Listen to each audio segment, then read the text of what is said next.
Tous, bienvenue dans le deuxième épisode de l'année pour les lives. Ce soir, je reçois Sylvain Ferré qui va nous parler de son album Talion qui sort aujourd'hui. Alors, Sylvain va...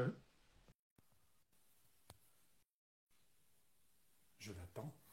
Et comme le premier épisode, il sera bien entendu remis en live et en replay à la fin. Hey, Et il sera également en podcast. Salut Sylvain. salut.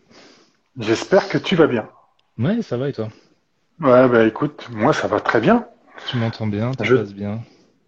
je t'entends parfaitement bien. J'espère que c'est la même chose pour les personnes qui sont avec nous et qui commencent à arriver. Aujourd'hui, tu es là pour nous parler de Talion, qui sort Ça. aujourd'hui, tout est parfait. Est-ce que toi tu m'entends bien? Parce que je vois que ça lag un petit peu.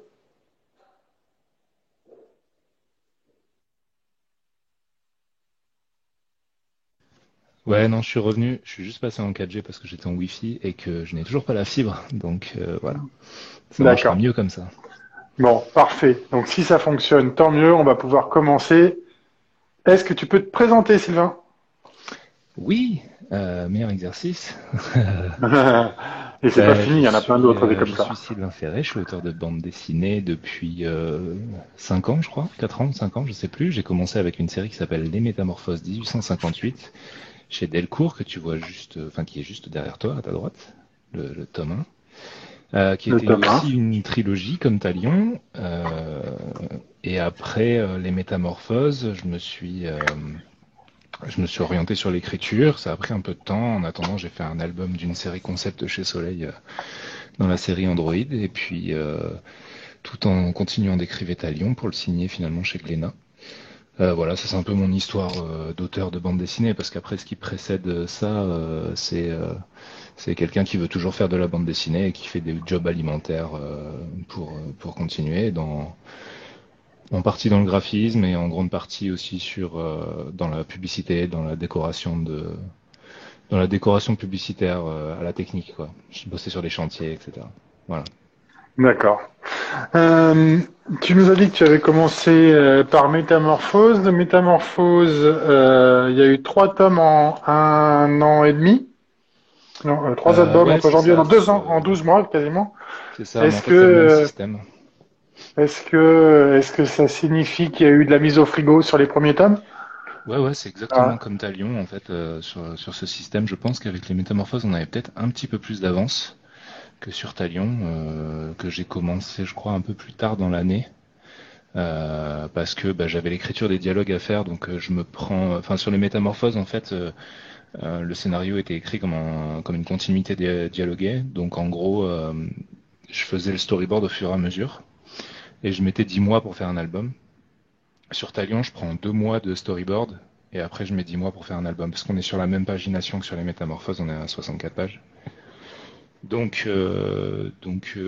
a fait un peu la même chose, mais ouais, on a mis au frigo, on a fait 2 tomes avant de sortir le premier, quoi, en gros. Ce qui est le cas pour d'accord. Talion, hein. Là j'arrive à la planche 50 du tome 2, il sortira à l'été. Voilà. D'accord. Pour ceux qui ne savent pas, la mise au frigo, c'est on attend un petit peu avant de sortir le premier pour que les 2 premiers tomes soient en sortie rapprochée pour qu'il y ait moins d'attente, hein, globalement. C'est ça, c'est Exactement. pour satisfaire l'impatience. C'est Mais pour satisfaire l'impatience des lecteurs, effectivement, parce que nous, on est très impatients, surtout quand on a un ouais, travail comme ça. c'est surtout que c'est comme ça que fonctionne aujourd'hui l'édition, quoi. Il faut attendre un an et demi pour un album. Maintenant, c'est quelque chose que les auteurs, et en particulier les nouveaux auteurs, ne peuvent plus vraiment se permettre. Ouais. Oui, parce qu'il y a effectivement beaucoup de sorties. C'est ça. Euh, Chez toi, t'as toujours eu des BD plus jeunes? Euh, oui et non, pas vraiment, je crois. Mes parents ne lisaient pas de BD. Ils en lisent toujours pas aujourd'hui, d'ailleurs. Euh, Ah, la tienne, si. Enfin, si les ma tiennes, mère, si, je si suppose. ma daronne est dans le coin, mais elle lit peut-être les miennes et puis elle fait j'aime pas et puis voilà. Non, je rigole, c'est un peu méchant. Mais donc je sais pas, j'ai des premiers souvenirs où je lis des Lucky Luke chez des amis de ma mère, un truc comme ça. Mais chez moi, des bandes dessinées, je crois que j'en ai eu vraiment au tout début d'adolescence. Je me souviens que ma daronne m'avait ramené un Fly du Canada, un truc comme ça, que j'ai dû lire en boucle, genre le premier tome de Fly, pendant longtemps. Et après, pour vraiment commencer à avoir des bandes dessinées chez moi, il a quand même fallu attendre que je commence à avoir mes premières payes en apprentissage vers 15-16 ans. Et là, j'ai D'accord. Et alors commencé à en bouffer. et d'où t'es venu du coup cet amour pour la bande dessinée? Aucune idée. Je sais pas. Aucune Bah, idée? je dessinais par contre, quoi. Ça, c'est sûr, je dessinais beaucoup. Euh, je dessinais beaucoup, mais je dessinais pas que de la bande dessinée et j'étais pas très méticuleux, on va dire. Voilà, je faisais pas genre, y a pas le mythe de moi à 8 ans qui a fait des, qui a fait des planches entières, qui raconte des histoires et tout, etc. C'est des strips un peu affreux, quoi, sur des bouts de papier. C'est un truc qui est venu quand même plus tard, mais je dessinais beaucoup et je sais pas pourquoi je disais la BD. Je pense aussi parce que quand t'es gamin, la BD ça te parle tout de suite, ça paraît plus accessible que de devenir, je sais pas moi, commencer à faire de l'art contemporain quoi. Voilà, je pense que je voulais faire ça. Après, ça a changé, hein. J'ai toujours voulu un petit peu faire de la BD, peut-être parce que je voulais raconter des histoires, mais j'en écrivais pas. Et puis et puis après, il y a eu des moments où je voulais bosser dans d'autres secteurs artistiques, mais la BD c'est toujours resté là. J'ai un peu du mal à me l'expliquer. Je crois que je me suis juste monté le bourrichon tout seul en grandissant quoi. Bah, tant Juste un mieux, peu hein. monomaniaque, l'idée a dû venir vers 5 ans, et puis après, non, je bouge pas parce que c'est comme ça. Tu as commencé au dessin et maintenant tu t'es mis au scénario et au dessin. Qu'est-ce que ça change? Bah, plus de Et liberté, pourquoi d'ailleurs? évidemment. Bah, après, mes premiers projets de bande dessinée, j'ai jamais cherché à avoir un scénariste avec moi. J'ai toujours voulu écrire, toujours voulu raconter des histoires. C'est venu vraiment assez tôt. Je crois que mon premier projet qui était en fait une espèce de proto-talion, quoi, en nul, qui a dû arriver vers 16-17 ans, que j'ai dû envoyer, et j'en ai même envoyé un autre de dossier quelques années plus tard, qui était encore toujours ce proto-talion, quoi, qui continuait, et que j'ai continué à envoyer, qui avait une autre forme, et qui prenait en maturité avec l'âge, etc. Et, euh, et donc, je sais pas, pareil, hein, c'est un peu comme je fonctionne, quoi. J'ai une idée et je crois, je sais pas si c'est de la fierté ou pas, mais genre c'est mort, quoi. Je la garde et je continue. Donc ça a pris 10 ans parce que j'ai signé à 27 ans ma première BD. Et Talion, bah j'en parle pas, c'est 30 ans, quoi. Donc, euh, donc ouais. Et après j'ai commencé à écrire tout de suite. Les Métamorphoses, en gros, c'est une rencontre avec quelqu'un de ma famille qui écrivait depuis longtemps dans son coin, quoi, et qui avait envie de faire de la bande dessinée comme ça. Enfin, disons qu'à un repas de Noël, je lui ai dit, bah vas-y, écris un truc, et puis elle l'a fait, et en fait, elle avait vachement de talent, donc du coup, ça a marché. Et après, j'ai commencé à écrire la suite des Métamorphoses pendant qu'on le faisait, qui vraiment potentiellement aurait pu se faire, quoi. Mais bon, faute de vente, on n'a pas continué. Et en fait, à partir de ce moment-là, je devais être au milieu du tome 3 des Métamorphoses, j'ai commencé à écrire Talion. Et vraiment, j'avais du mal à imaginer la bande dessinée après comme un truc que je ferais en collaboration. En tout cas, pour le moment, je voulais vraiment écrire et j'ai vraiment charbonné pour écrire tout en dessinant et en pondant plusieurs scénarios, quoi. Donc, j'avais écrit la suite des Métamorphoses et j'ai écrit Talion en même temps. Et qu'est-ce que ça change? Pour moi, plus de liberté, plus de facilité.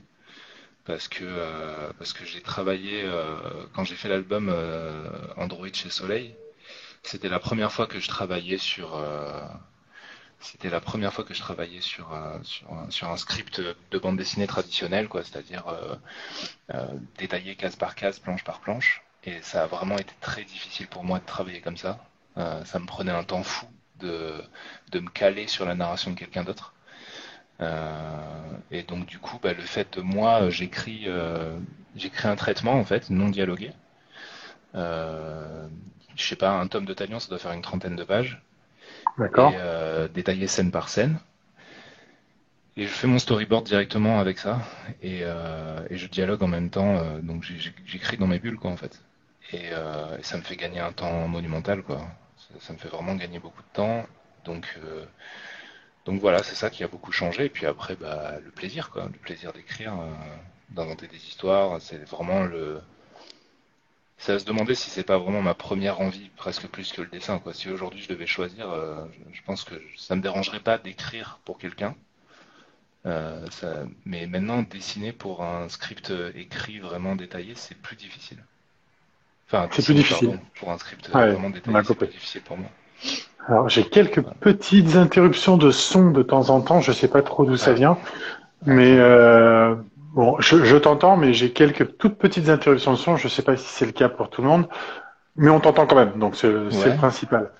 dites-le, dites-le en Peut-être commentaire. quand t'étais comme ça, que Non, je ça sais pas, frottait c'est peut-être un peu peut-être les le micros, signal. tu vois.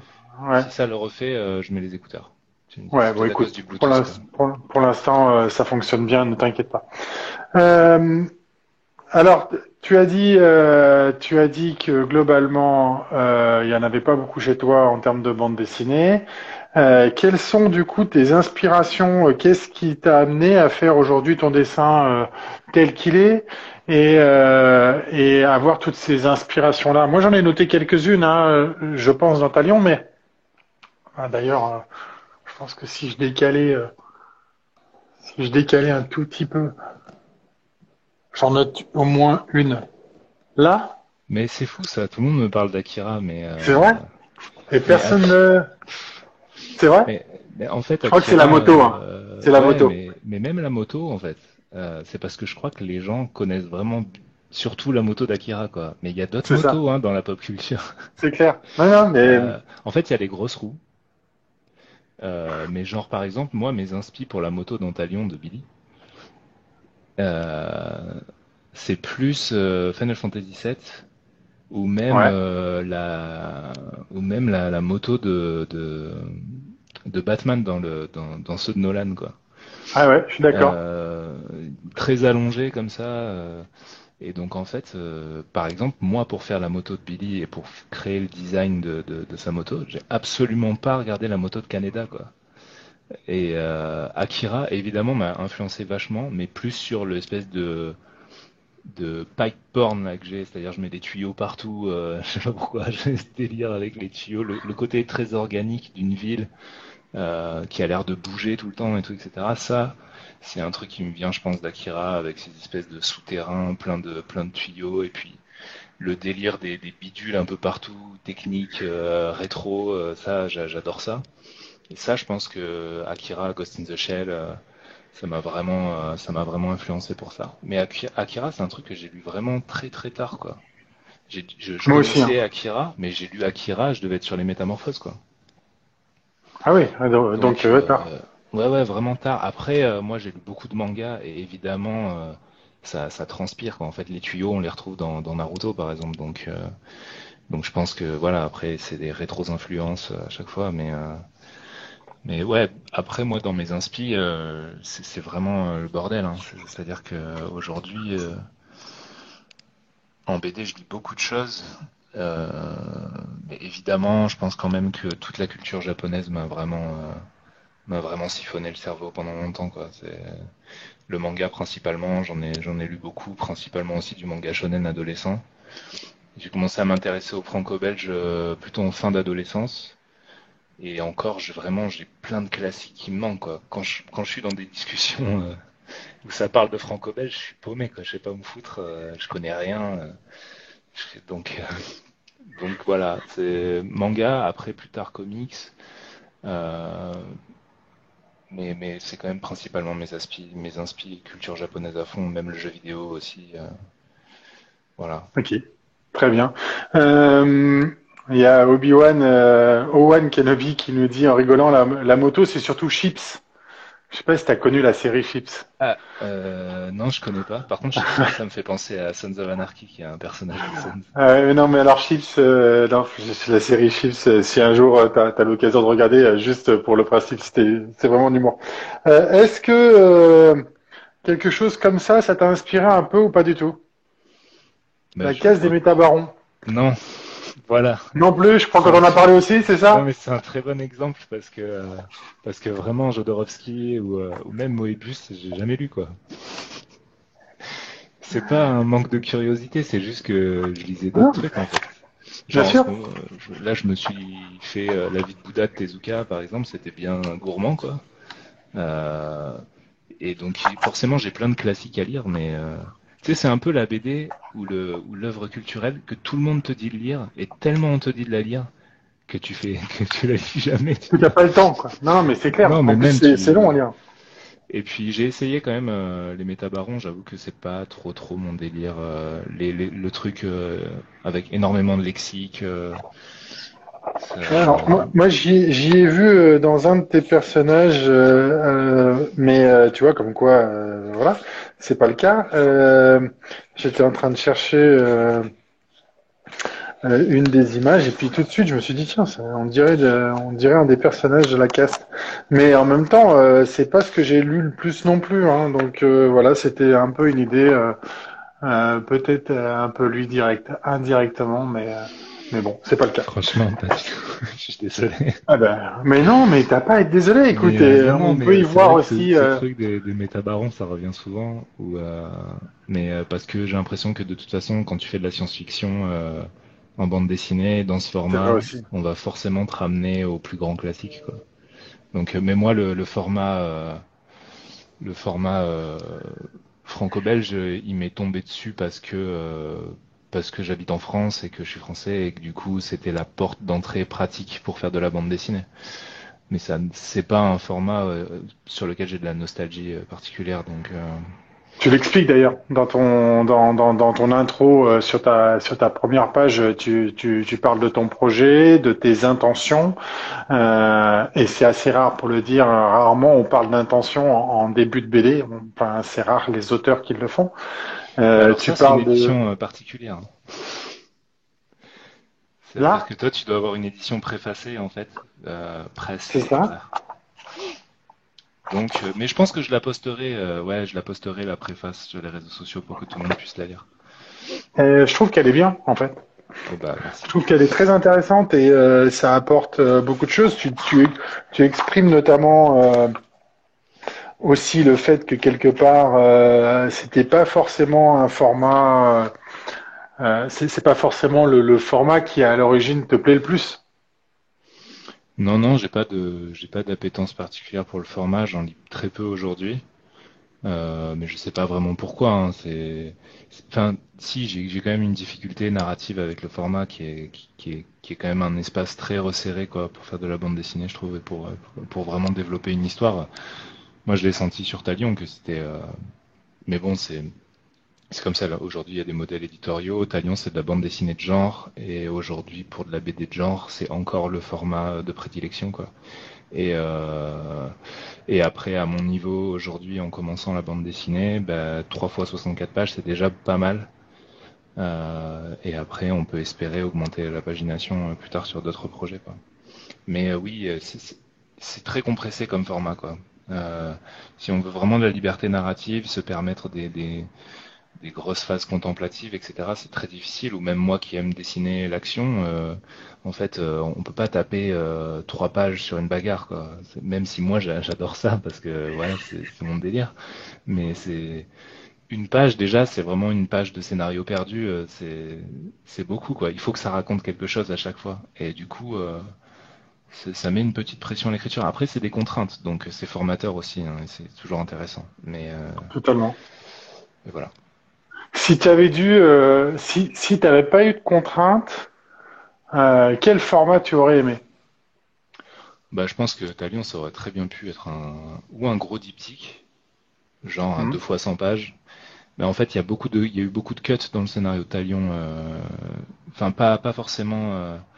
Enfin, c'est pas des trucs que j'ai montrés, mais disons que Talion, c'était vraiment dans ma tête l'espèce de rêve d'une grande quête, tu vois, où on parcourt le monde, etc. Ça prend du temps, avec vraiment des grosses intrigues géopolitiques, etc.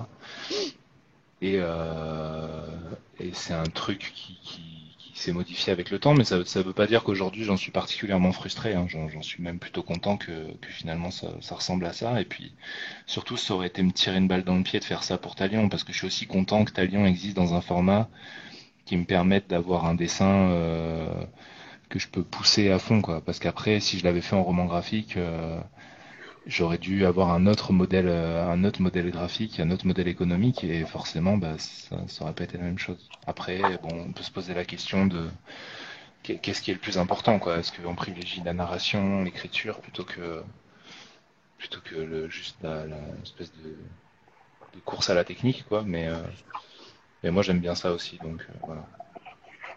D'accord. C'est Est-ce que compliqué, tu peux nous... il y a une grosse ambivalence là-dessus, mais bon.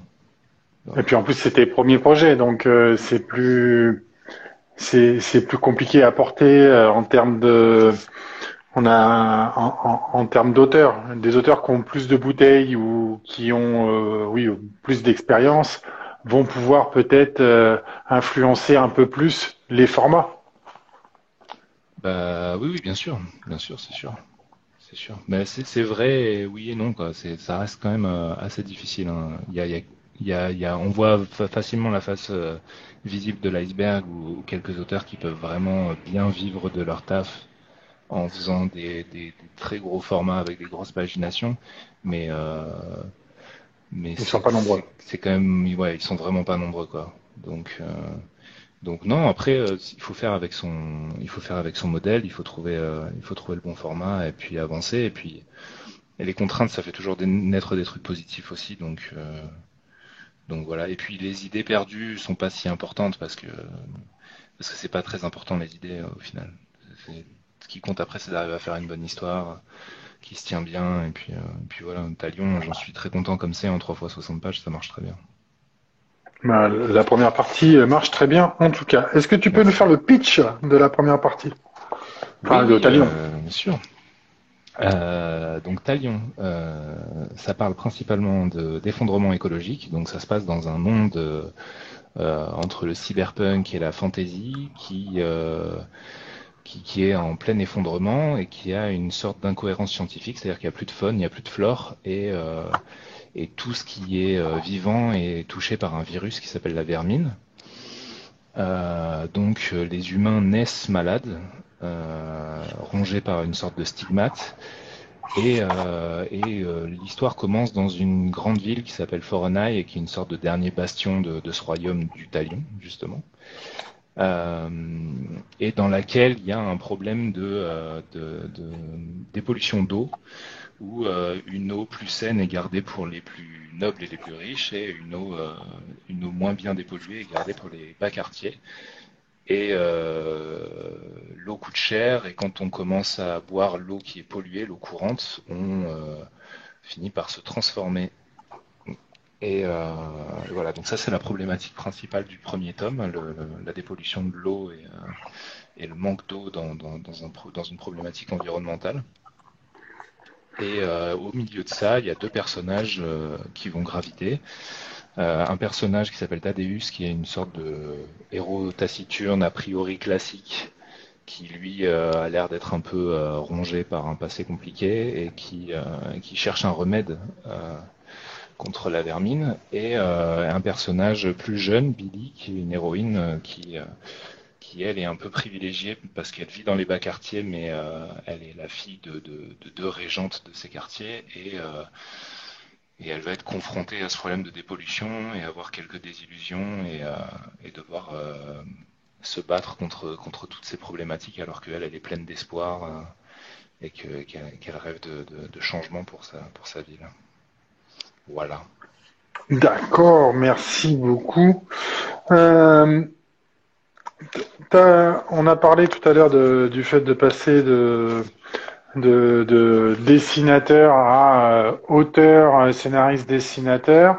Est-ce que t'as pas eu peur à un moment de te lancer? Euh, Bah, ça va être prétentieux si je dis non. Non, non, t'as le Euh, droit de ne non, pas mais avoir en peur fait, parce que on a toujours peur, quoi. Même d'être que dessinateur, en fait. La création ça fout toujours le stress. C'est toujours, on est toujours baigné dans le doute, quoi. Donc après, ça peut être positif, ça peut être négatif, ça dépend des moments. Euh, mais non, j'ai pas peur. J'essaie de rester toujours en mouvement. J'essaie toujours d'être d'être toujours un peu productif. Moi, je suis un peu obstiné, donc je suis toujours en train de faire quelque chose et je me pose plus la question de. Je commence à stresser quand c'est fini, quoi. Euh, quand je développe un projet, enfin, ouais, il y a toute une émulation. Là, je suis dedans, je suis content, ça se passe bien. Voilà. Et là, quand on arrive vers la fin, le truc va sortir. Là, je commence à flipper parce que en plus. Tu peux pas faire l'œuvre parfaite de toute façon, donc il y a déjà plein de trucs que j'aimerais refaire. Moi, je finis mes pages, ça dure une semaine, je suis content pendant une semaine, quoi. Sauf que, sauf Non, que faut pas que tu reviennes dessus, quoi. on peut pas refaire en permanence. Donc moi, je suis Non. plutôt du genre faiseur et puis je ferai mieux la prochaine fois. Et donc, bah évidemment, ça fout le doute en permanence, quoi, parce que tout le long de la production de l'album, en fait, je le regarde et je doute, quoi. Donc voilà, c'est ça qui fait peur. Mais après, peur de me lancer dans un truc, pas vraiment. J'avoue. Ok. T'as choisi des noms comme la Duchesse Adamante, Bellamy, Thaddeus, Talion. Est-ce qu'il y a des significations particulières? Bah, pour certains, oui, et d'autres, j'aime juste la sonorité du truc, tu vois. Thaddeus, par exemple, y a pas de. C'est juste que je trouve ça cool, quoi. Et Ouais, puis, voilà, c'est tout. euh, même Adamant, il n'y a pas vraiment de truc particulier. Tu sais, je cherche dans des lexiques. Moi, j'aime bien juste. La- J'aime bien travailler un petit peu le lexique comme ça, voilà. Mais non, je crois que Billy, son nom de famille, c'est Glitter Spark. Donc voilà, c'est genre étincelle. Mais enfin, il n'y a pas vraiment, il n'y a pas vraiment de signification pour tous les prénoms à part Talion. Mais à part ça, voilà. D'accord. Ok. Euh, Qu'est-ce que dans la construction de ton histoire, on retrouve de très belles planches. Alors, j'en ai montré tout à l'heure quelques-unes pendant que tu étais en train de nous expliquer. Euh, Tu l'as dit, tu adores travailler sur les villes ou les choses comme ça. Est-ce que tu as pris des exemples à des endroits pour faire des dessins ou est-ce que ton dessin il est inspiré sans forcément dire bon bah ça je vais le faire comme telle cathédrale par exemple ou ainsi de suite. Non, non, j'ai des dossiers entiers de références. Je passe en général. Je peux passer une demi-journée juste à me faire des dossiers par planche en gros, pour chaque album, j'ai pour chaque scène des refs d'images en fonction de l'environnement. Alors pour le tome 1, c'était plutôt facile parce que en gros, tout est plus ou moins gothique, néo-gothique quoi. Et après, pour le tome 2, c'est compliqué. Ça commence à voyager, donc du coup, il y a beaucoup plus de références différentes. Euh, non, non, c'est très référencé. De toute façon, à chaque fois, je pars pas du tout dans le vide. Juste, je regarde des bibliothèques d'images, de trucs qui m'inspirent. Et puis après, je me fais une espèce de bibliothèque mentale du truc. Je fais ma compo en fil de fer, en gros, on va dire, dans vraiment des formes géométriques où je trace ma perspective. Et après, je pars un peu en freestyle avec mes trucs à côté de moi et j'encre directement.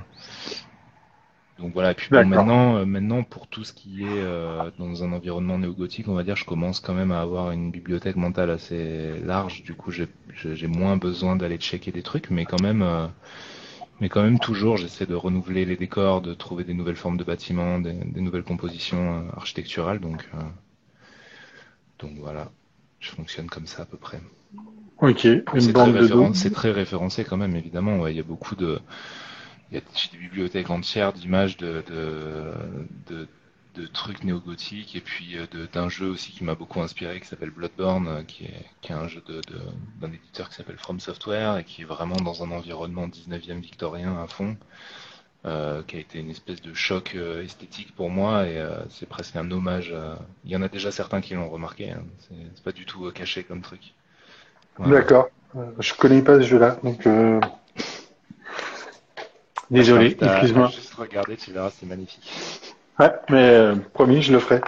Euh, une partie, enfin les mondes, les lieux que tu as décrits dans ton récit, il y a le labyrinthe, les racines, l'orfèvre et l'usine. Une partie sur une des grilles notamment, tu as marqué Factory pour l'usine. Est-ce que Subtil.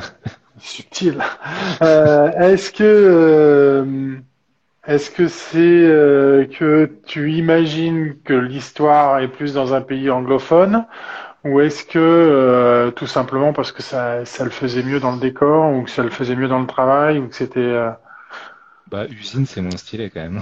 ouais, ouais, mais je suis d'accord, 100% d'accord avec, tu vois. Non, sincèrement, des fois, il y a des trucs que j'intellectualise vraiment beaucoup, quoi. Mais pas ça. Mais pas ça. Non, mais c'est vraiment le côté ville cosmopolite en fait. Mais il y a Ouais. trois langues. Au début, il y a du russe et tout. Je me suis tapé des délires. Et le Tadeusz, il a une espèce de gourde là, sur laquelle il y a marqué O en plein de langues en fait. Euh, mais après, je suis quand même resté dans les codes du cyberpunk, donc j'ai balancé de l'anglais et du japonais partout. Et de temps en temps, quand je voulais vraiment qu'il y ait une info qui soit un petit peu évocatrice, je mettais du français. Mais C'était là. ouais, c'est celle-là. Je crois qu'on la voit mieux quand il la verse comme ça. Ah, Euh, oui, quand il la verse. Bah, c'est la même page, c'est juste un peu plus haut, je crois. Oui, là, effectivement. Ici. Ouais, voilà. Mais en fait, Ouais, on voit des bouts de trucs. C'est comme dans la ville, quoi. Des fois, on voit des bouts d'enseignes, etc. On a de la chance, on a quelqu'un chez Glénat qui a pu un peu checker le japonais pour éviter que je fasse n'importe quoi. Et, et voilà, mais j'aime bien la typographie aussi. J'ai été graphiste, donc j'aime bien utiliser le lettrage pour décorer, quoi. et c'est important. Le lettrage, on en parlait avec une des dernières personnes que j'ai reçues, et je trouve particulièrement que le lettrage est important, que la typo, elle est importante en règle générale dans les albums, et ça, c'est vraiment un plus Ouais, c'est la première dans fois les que je crée mes décors. propres polices aussi dans Talion. C'est ta Ça a propre été, police que tu as créée? ouais, ouais, je l'ai créé. C'était marrant à faire. Ça pose pas mal de soucis, quoi, mais bon, voilà, je l'ai. Par contre, je l'utiliserai sur tous mes albums. Je vais pas l'utiliser que pour Talion. Ça fait D'accord, tu l'as peur. fait juste pour ta Lyon. Bah, je l'ai faite pour Talion, mais je commence déjà à l'utiliser sur d'autres projets, quoi. Ah oui, d'accord, bah donc c'est bien. Du Ouais. coup, ça permet de travailler sur le long terme sur une police. Et Ouais, après, ouais. il faut que ça puisse aller avec tout ce que tu vas faire sur les autres albums. Bah, c'est des polices de dialogue, tu vois, ça reste en bande dessinée, généralement, ça Hmm. va. Moi, ce serait étrange, enfin, je me vois pas faire une police qui soit pas en capitale pour des dialogues, par exemple. Pour l'instant, en tout cas, ça marche pas. Mais la police qu'il y a dans les espèces d'interludes, d'interchapitres, là, Hmm. qui est en minuscule, celle-là aussi, c'est une police que j'ai créée. T'as dû t'amuser quand même. Ouais, Ça c'est t'a pris coton, combien hein. de temps? Parce que en majuscule, ça va, franchement, de gérer les Oui, espaces. Mais en minuscule, c'est ça un envoie délire, mal. hein. C'est un délire. Parce Oui, qu'en fait, il ça faut envoie. gérer tous les cas particuliers, quoi. Et tous les espacements. Ça m'a pris quelques jours. Quelques jours. Ouais. Euh, c'est très agréable à lire. Et d'ailleurs, pourquoi, ça faisait partie d'une question, t'en as fait plusieurs, pourquoi t'as senti le besoin de venir parler de cette partie-là? Qu'est-ce que ça apporte à ton récit? Le C'est plus, codex, euh, pardon. bah, c'est du lore en fait, quoi. C'est-à-dire que c'est vraiment du surplus d'informations de, de- d'histoire, quoi. Mais on n'est pas particulièrement obligé de le lire pour comprendre l'histoire, hein. Je pense pas que ce soit vraiment indispensable. Au début, c'était pas ça. J'avais écrit des haïkus comme ça, qu'on avait écrit en japonais juste pour habiller la page. Et moi, ça m'avait amusé de faire de la poésie vite fait, quoi. Mais d'ailleurs, Glénat les a publiés dans quelques posts qu'ils ont fait où il y a une espèce de poème. Mais en fait, c'était ça. Euh, et puis c'est vraiment arrivé sur la fin, et il faut rendre l'honneur à qui de droit. Je crois que c'est Lloyd Cherry de C'est plus que de la SF qui a lu le bouquin et qui nous a dit que ça manquait quand même un peu de contexte, d'histoire, etc. Alors, on se posait déjà un petit peu la question avant, mais moi c'est vrai que j'aime bien.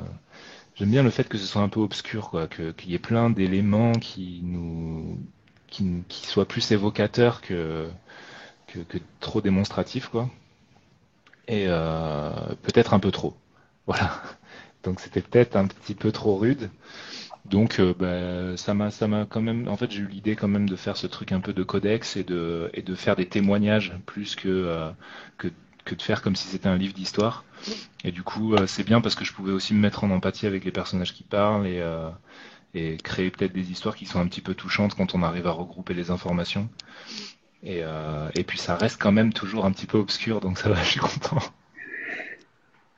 Ça garde, ça apporte des infos et ça reste quand même un peu obscur. Je suis Ouais. d'accord et du coup ça apporte assez d'intérêt. Euh, Est-ce que quelque part, t'as parlé d'eau, d'écologie. Est-ce que c'est quelque chose qui est une crainte pour toi actuellement, cette notion de problématique d'eau ou de problématique écologique dans son ensemble, Ouais, ouais, bien sûr. Alors, au-delà de la BD, hein, je veux dire. comme je te disais, j'avais écrit ces problématiques. Enfin, c'est- mon premier scénario, ça parlait déjà d'écologie, quoi. Mais alors vraiment, j'étais pas du tout conscientisé. Enfin, je pense que vraiment, c'est pas que je m'en foutais. J'ai toujours été un peu politisé très jeune et tout, etc. Mais je m'y intéressais pas particulièrement au sujet, quoi. Donc je sais pas vraiment d'où ça vient. Pareil, après l'idée a dû continuer, et voilà. Mais aujourd'hui, ouais, je fais attention, je m'y intéresse, j'essaie vraiment de creuser le sujet et de nourrir ma réflexion dessus. Métallion parle beaucoup aussi du fait de ne pas avoir de réponse aux questions. Ça parle beaucoup du manque de vérité, du fait qu'il n'y en a pas toujours. Et du coup, c'est beaucoup de doutes, Talion. Et c'est beaucoup d'angoisse, quoi. Donc oui, ça parle beaucoup de mes angoisses personnelles, euh, de ce qu'on est en train de faire de notre monde. L'eau particulièrement, parce que c'est un bon sujet qui marchait bien et que l'idée de la structure de la ville et des problèmes de dépollution, elle m'est venue comme ça, mais bon, c'est un sujet parmi tant d'autres. L'idée, c'est que chaque tome de Talion va raconter une problématique environnementale. Le premier va parler vraiment de l'eau et se concentrer là-dessus, mais il y a déjà d'autres sujets. On parle déjà de migration, on parle de consommation, on parle déjà d'énergie, on parle de voilà. Et le tome 2 va plus se concentrer sur la ressource, l'énergie et sur d'autres sujets. Je vais pas trop spoiler. Et Non. après, ça va même aller parler de nos comportements politiques dans l'effondrement, quoi. C'est-à-dire nationalisme, repli sur soi. Euh, voilà. Donc, euh, donc ouais, non, non, mais bien sûr, c'est un sujet qui m'inquiète. Mais bon, je m'en fais pas non plus un porte-parole, quoi. Je suis pas du tout spécialiste. Et plus je creuse les problématiques, et moins j'ai de réponses. Donc, je pense que c'est vraiment le ressenti général de Talion, hein. C'est une espèce de grosse angoisse qui ne trouve aucune réponse. Et bonne chance. Euh, Pourquoi avoir choisi pour la partie médecin chirurgien des habits de la peste du XVIIe siècle, par exemple? Pour la même chose que pourquoi je l'ai écrit en anglais sur la grille. Ouais, d'accord. Voilà, c'est juste, je trouve ça cool. C'est tout. Je trouve ça cool. Ça va bien, ça le fait bien, Non, mais effectivement. en fait, quand je crée des designs de personnages, bon, évidemment, après ça marche avec le 19e siècle, quoi. Donc, même sinon, c'est peut-être plutôt 18e quand même. J'ai dit 17e. Ah ouais, même 17e, Ouais, c'est vrai, ouais, Renaissance plutôt, ouais. ouais. Mais, bah, je sais pas. Voilà. Non, non, mais après, il y a plus un délire dans les C'est des motifs. images, quoi, après. Il y a plus un truc de royauté. Enfin, même le roi, comment il est habillé, il est un peu dans un style Louis XIV, etc.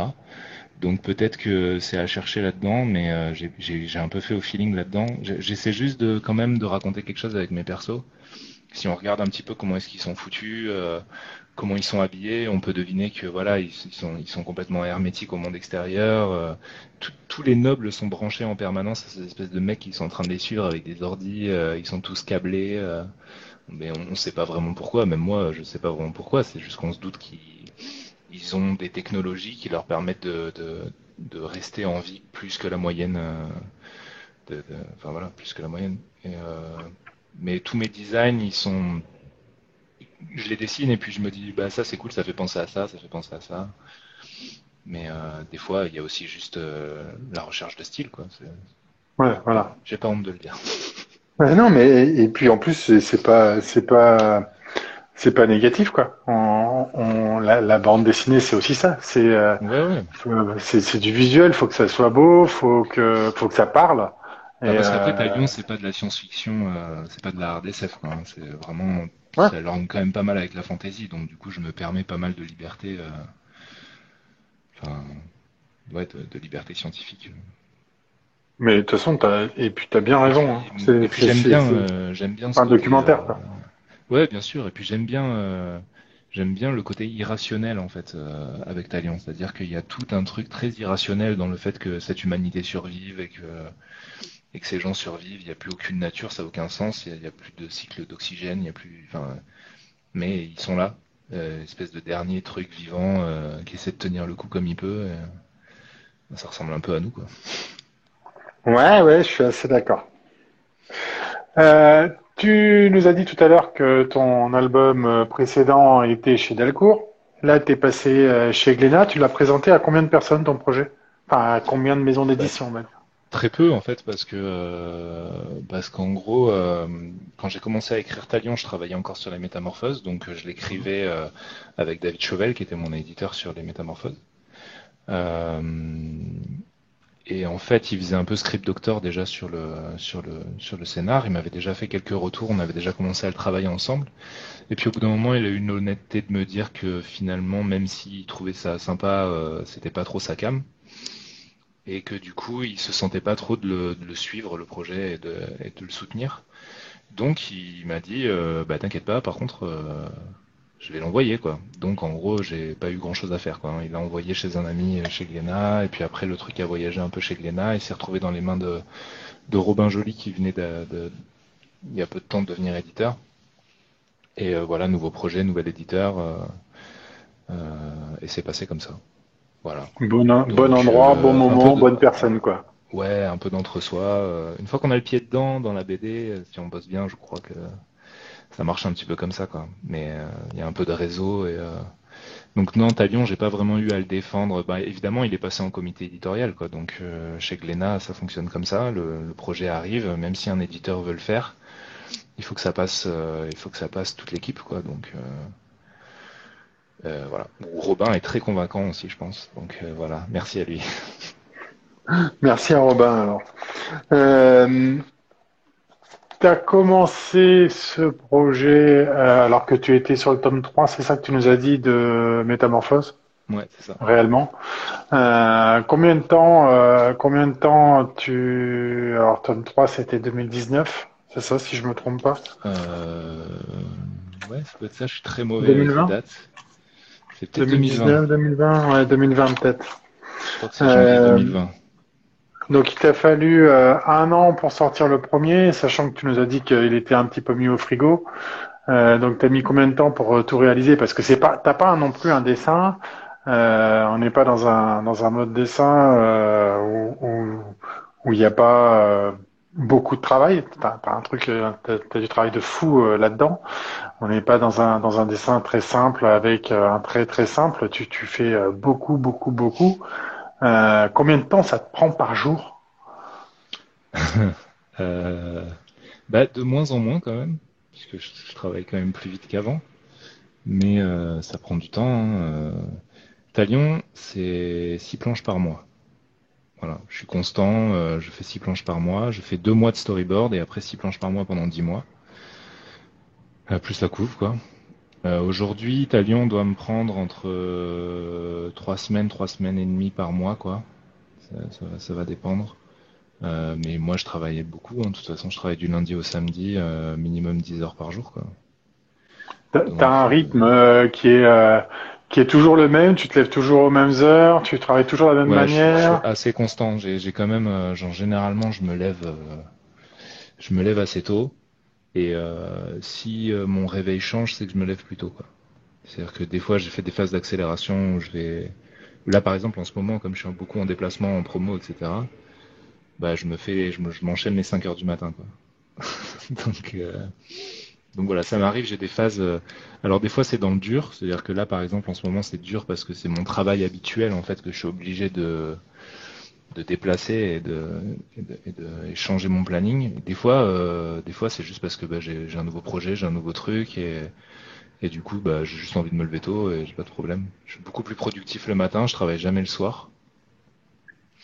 Et voilà, donc non, j'essaie ouais d'avoir une espèce de constance. J'ai été salarié pendant très longtemps et je crois que j'ai gardé ce truc où je m'impose des règles. Il y a juste encore ce samedi quoi où je travaille le samedi. Voilà. Et puis après j'ai d'autres projets, donc du coup maintenant j'ai quand même réussi à ce que Talion me prenne pas le mois complet pour pouvoir travailler sur d'autres trucs à côté. Donc voilà. D'autres projets, c'est d'autres projets que tu portes chez les éditeurs ou Bah, c'est c'est ouais, ouais, la continuité de ton travail? c'est acté. On peut voir sur mon Insta. J'ai signé un roman graphique chez Delcourt qui s'appelle Brume.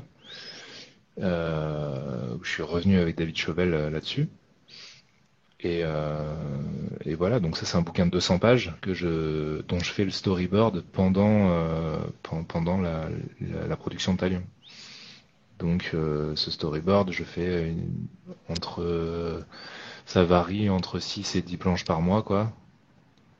Et parce que c'est un storyboard qui est très poussé, qui est en fait du crayonné, qui va me permettre après de pouvoir faire 6 planches par semaine sur ça. D'accord. Voilà. Ouais, c'est le travail préparatoire qui te permet de gagner un petit peu de temps Mais par la suite, quoi. c'est pas le même modèle graphique que Talion quand même.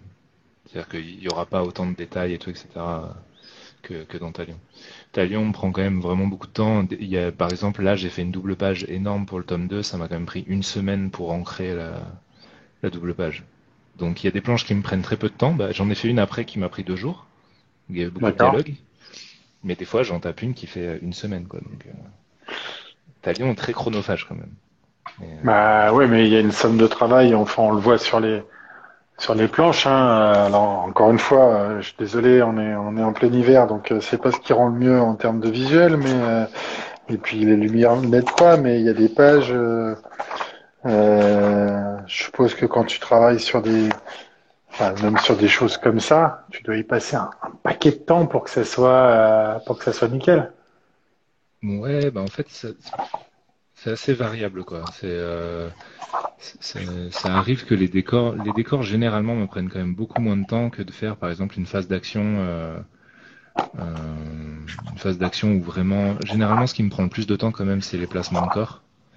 D'accord. Euh, et après, oui, évidemment, il y a des moments de décor où ça prend pas mal de temps. Ouais. Ouais, ce genre de scène peut me prendre plus de temps que de faire une page entière juste de décor, quoi. D'accord. Voilà. Et alors du coup, Je suis moins bon, quoi, c'est tout. qu'est-ce qui te prend le plus de temps là? Du coup, c'est le placement de tes personnages pour qu'il y ait une cohérence globale? Bah, sur le tome 1, ça me prenait pas mal de temps parce que j'avais fait un storyboard encore comme je faisais sur les métamorphoses, c'est-à-dire une espèce de storyboard standard avec des dessins moches, quoi. Où tu fais un peu des dessins à l'arrache et puis tu places pas vraiment de perspective et juste assez pour que ton éditeur comprenne ce qui se passe.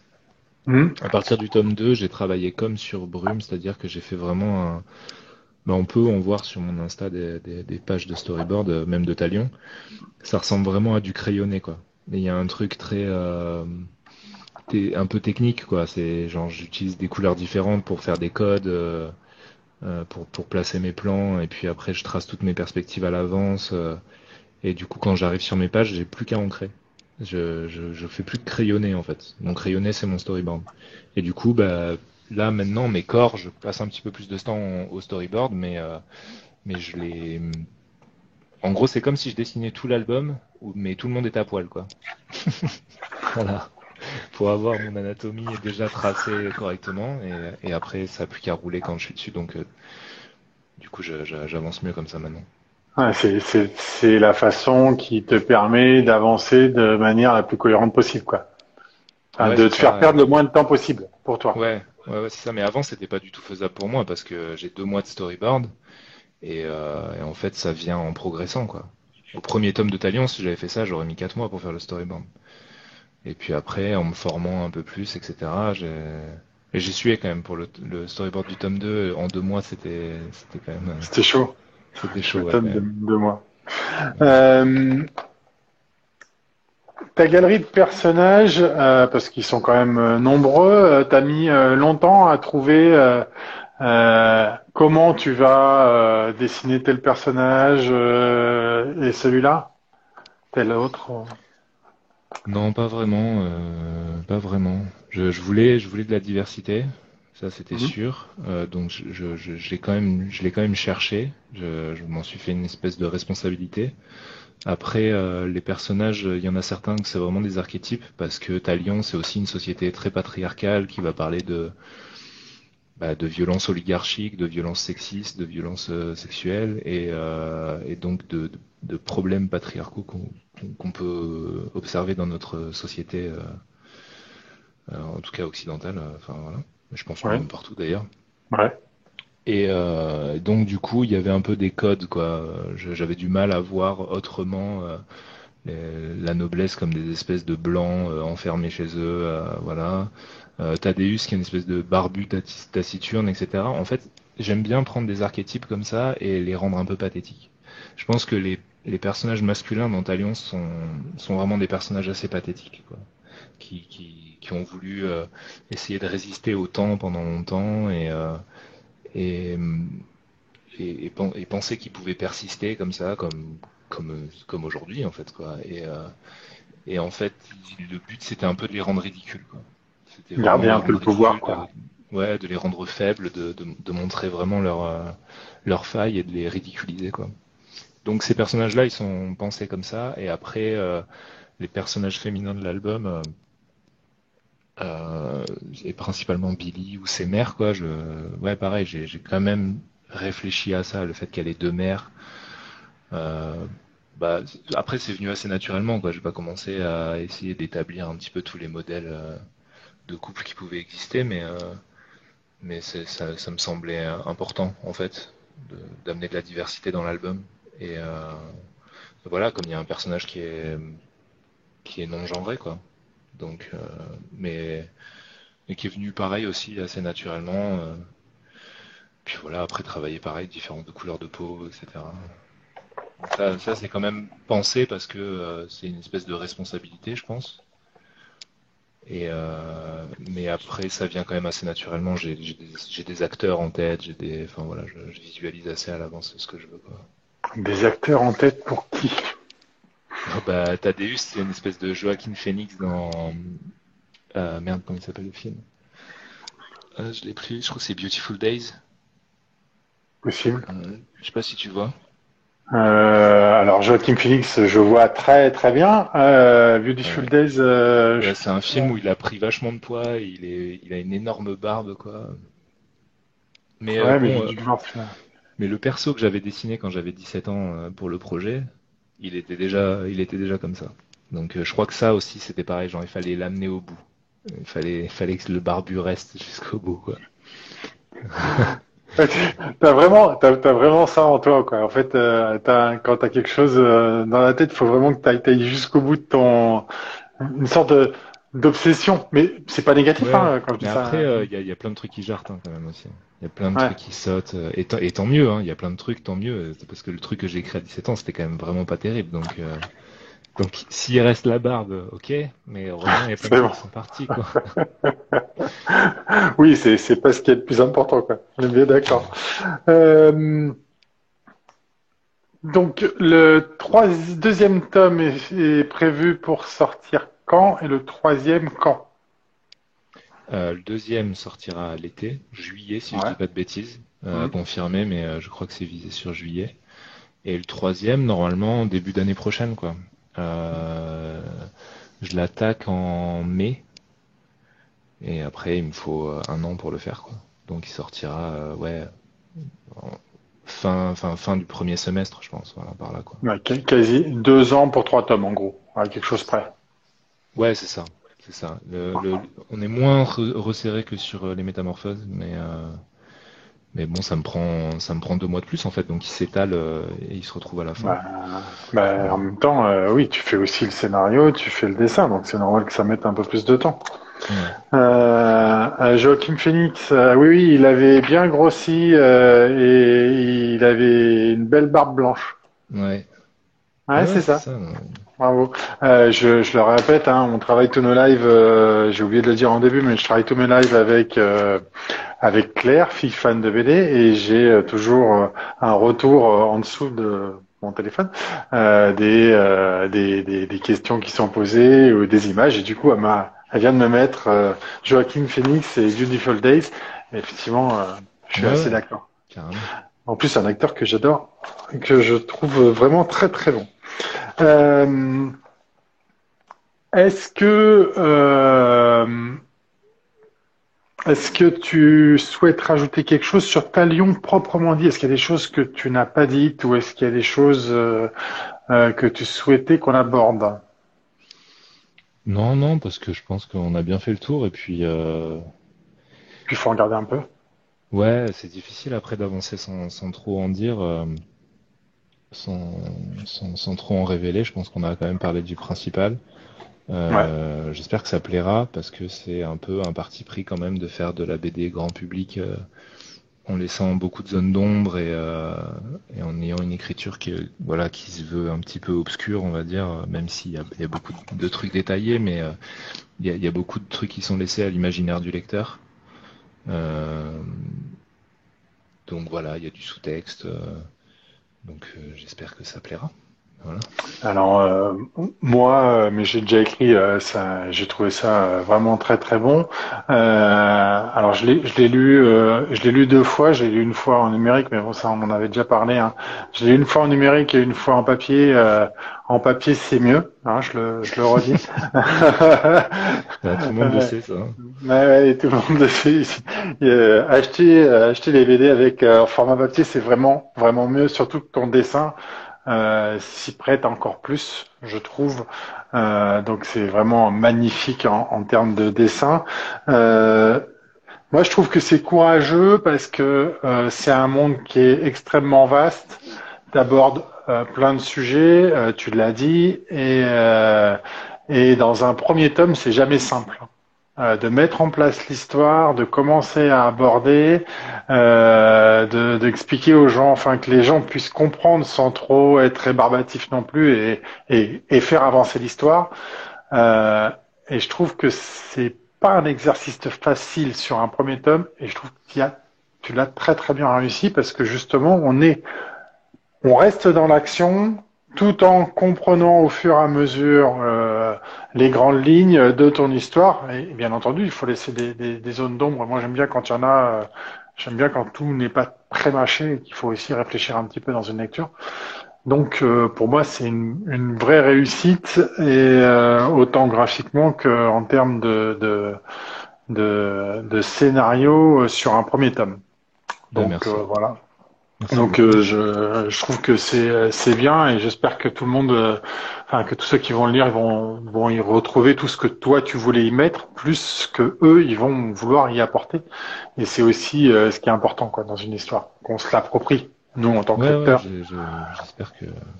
j'espère que ça marchera là-dessus, quoi. Puis même en termes de juste se nourrir ses propres réflexions, et puis peut-être amener à plus se poser des questions.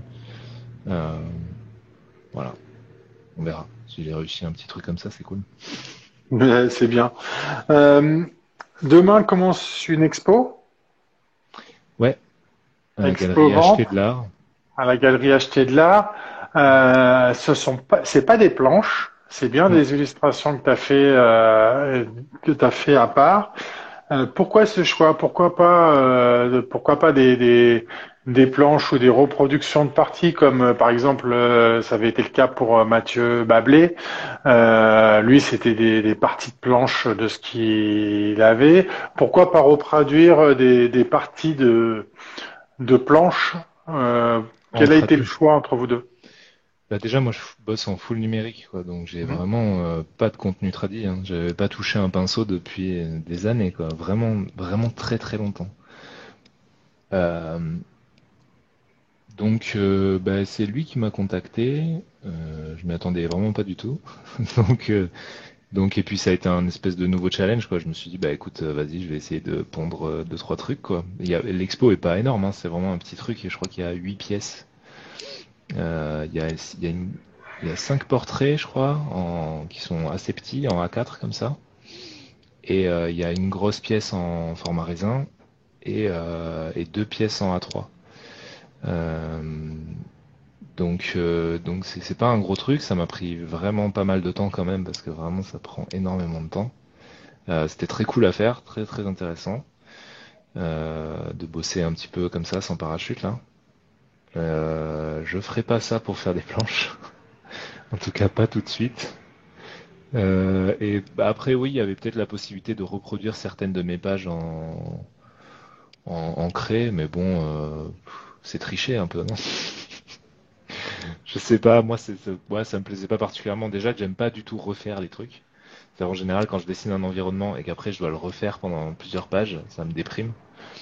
Donc refaire une planche que j'ai déjà faite, franchement, bof. Par contre, il y aura un print de la grande page verticale où la mère de Billy la prend dans ses bras là. Donc voilà, il y aura un print d'une page de l'album.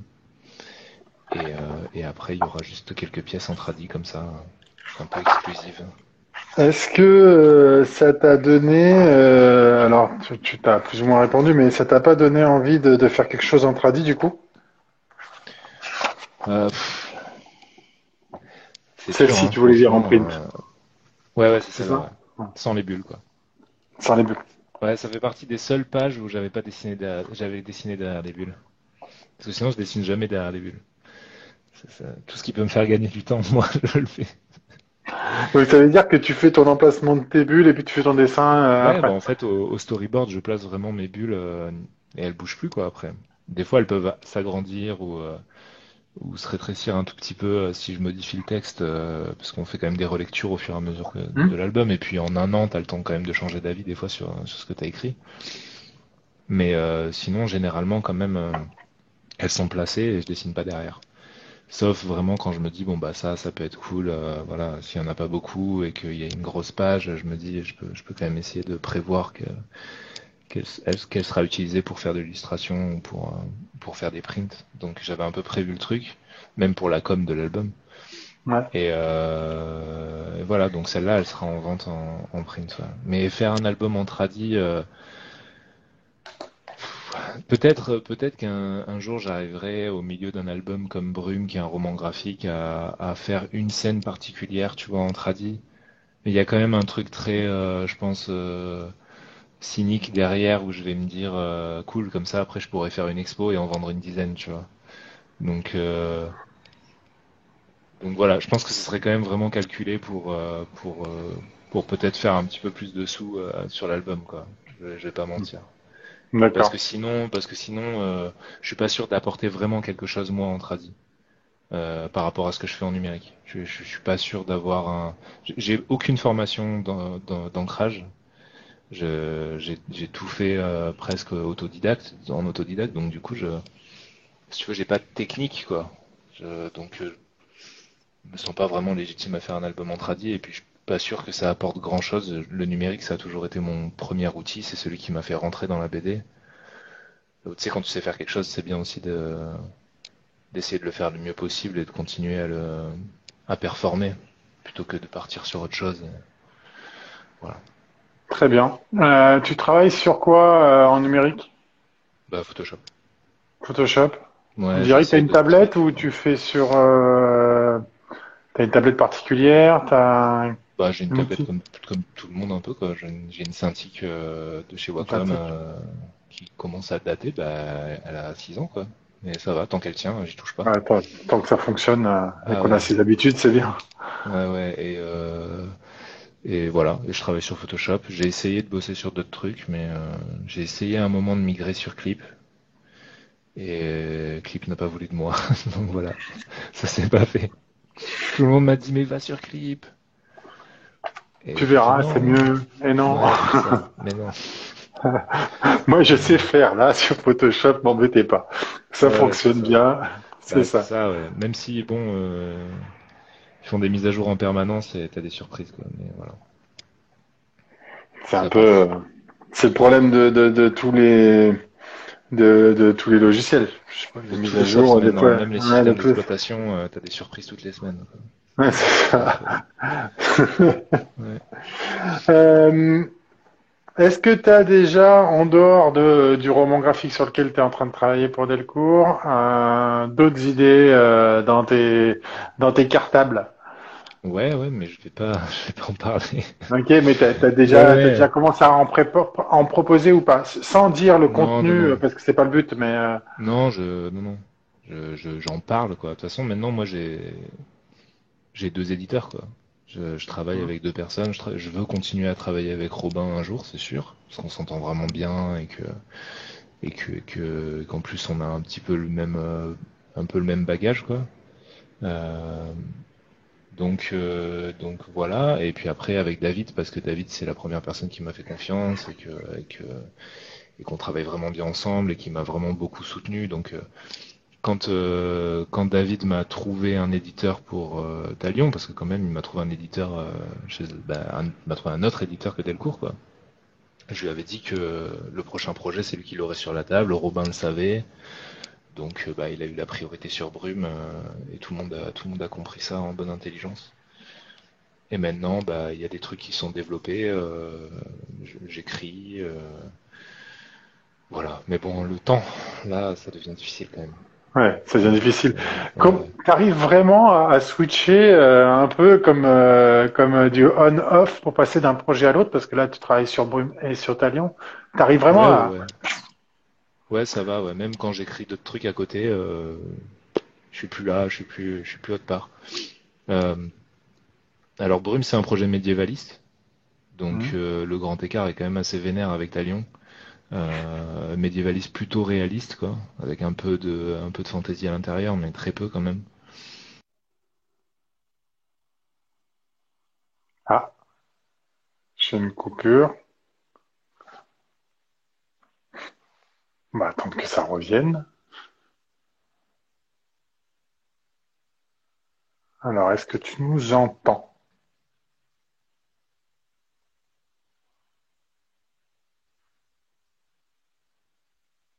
Alors moi, je n'entends pas. Est-ce que vous m'entendez en ligne, moi, ou est-ce que c'est chez moi que ça bloque? Hop là, il vient de disparaître. Donc il a quitté la vidéo. J'espère que vous m'entendez toujours. Je vais réinviter Sylvain.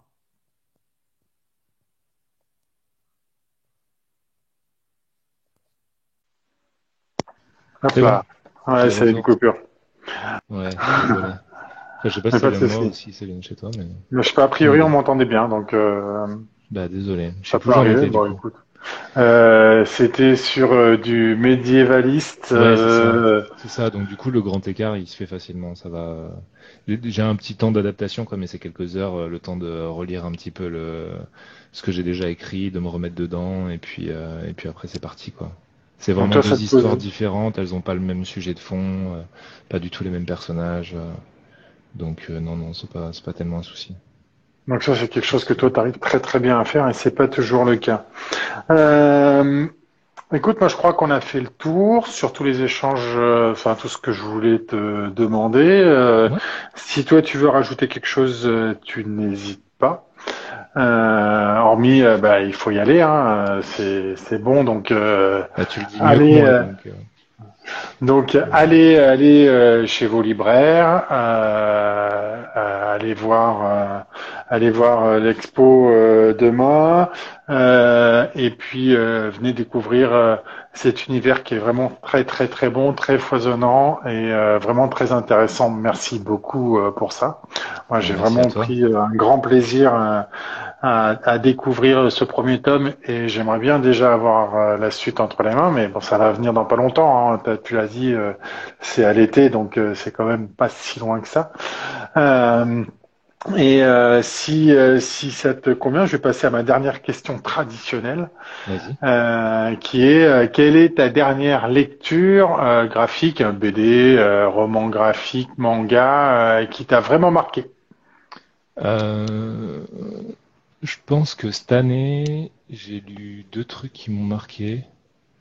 J'ai découvert Urasawa sur le tard.